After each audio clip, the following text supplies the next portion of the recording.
Hello student, આજે આપણે એકવચન અને બહુવચનમાં હેવ ઇઝ વાળા વાક્ય જોશું. તો પહેલા તો આપણે એ જોઈએ કે કેની આગળ હેવ આવે અને કેની આગળ હેઝ લાગે. તો આઈ સાથે હંમેશા હેવ આવે. હેવ એટલે ની પાસે હોવું, માલિકી દર્શાવે. યુ સાથે હેવ આવે. પછી હી એટલે કે નર જાતિ માટે, અને શી એટલે સ્ત્રી જાતિ માટે, અને ઈટ એટલે નાન્યતર જાતિ માટે. એનામાં હંમેશા હેઝ જ આવે. દાખલા તરીકે હી સાથે હેઝ આવ્યું. દાખલા તરીકે જય હોય તો જય સાથે પણ હેઝ જ આવશે.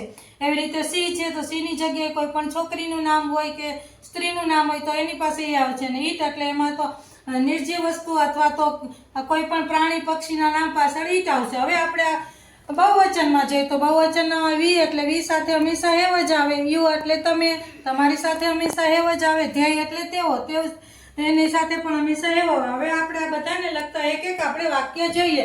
તો પેલું જ વાક્ય છે કે આઈ હેવ અ ટોય. આઈ એટલે હું અથવા તો મારી. હેવ એટલે ની પાસે ટોય. ટોય એટલે રમકડું. ન એટલે એક. એટલે આનું ગુજરાતી થાય કે મારી પાસે એક રમકડું છે. એવી રીતે આપણે સેકન્ડ નંબરનું વાક્ય જોઈએ તો we have a motor car. તો વી એટલે અમારી પાસે એક મોટર કાર છે. You have to brothers.